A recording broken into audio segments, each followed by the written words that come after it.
This is Brian. He's starting his new job at his new company today. And this is Suzanne, the HR director who's going to help him with his onboarding. So she takes him on the 10-cent tour of the office, shows him the break room, and shows him how to work the coffee machine, and reminds him that anything left in the refrigerator after Friday will be thrown away. She gets him settled into his workspace and makes sure that he has access to all the network resources and email. After a short delay, the IT department is able to get his login corrected. She finishes by showing him where all the important tools are on the desktop and says, "Time for us to go to the conference room and do your orientation overview." They spend the next few hours going over all the important details.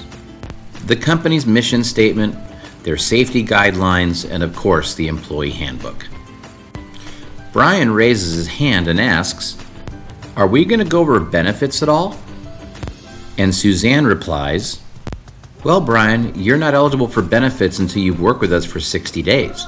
So when you get a little closer to your probation period, we'll make sure to get that information out to you." Well, needless to say, Brian wasn't too happy with that answer because he knows how important benefits are to him and his family. So Brian settles into his work and time marches on. Sure enough, almost 2 months later, Suzanne comes over to his desk. "Brian, I'm so sorry, this got away from me. You're eligible for benefits, but I need you to fill out all this information by the end of the week, otherwise we can't hit your first of the month deadline." Needless to say, Brian wasn't happy. So that night when he got home, he had the best intentions to go over the benefits information with his wife. But of course, being the grill master, he had to help prepare dinner, get all the latest news about what's happening in school from the kids, and of course spend a little quality time with the kids after dinner before sending them off to bed. The next morning when he woke up, he realized he forgot to talk to his wife about the benefits. So that morning at the office, he was not a happy camper. I mean, he'd rather get a root canal than go through this stuff. But he pulled out his forms and muscled through it as best he could. When it came time to make the big decision, he ultimately did what most people do.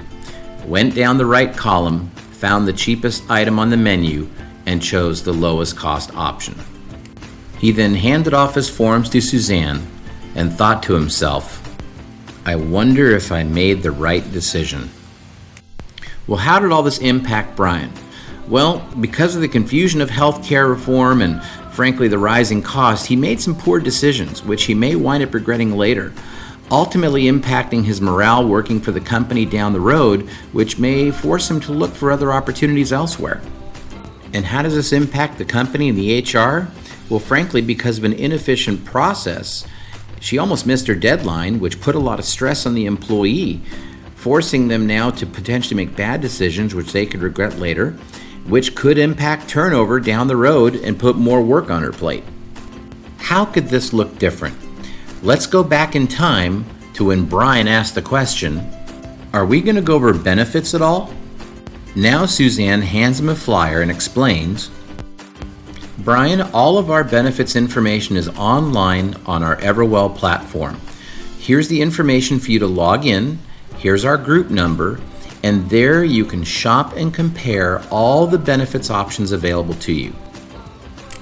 Our benefits representative, Jean, will reach out to you before you're eligible to help answer any questions you have, help you make your elections in the Everwell system, and also sign you up for the identity theft protection that we provide all of our employees here." So when Brian gets back to his workstation, he logs into the Everwell platform and creates his own credentials so he now has access to view his options. He likes the fact that this is simple and easy to navigate, just like shopping online. He shares the login information with his wife, so she as well can take advantage of the interactive tools and determine the plans that best fit their family's needs.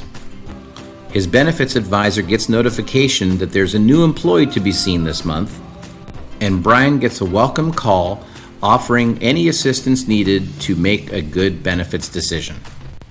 And Brian and his advisor wind up meeting for coffee where he can answer any final questions he has, help him understand the identity theft protection, and help him make his final elections in the Everwell platform. So as a result of using the Everwell system, Brian was able to make better decisions. Making better choices gave him a greater peace of mind, and now he has an increased sense of loyalty to his employer for providing great benefits to him that help him and his family. And for Suzanne, this results in a much smoother onboarding process. She truly has a partnership with her benefits consultant, helping to make her job easier, resulting in happier employees, reducing turnover, and helping her in her daily duties.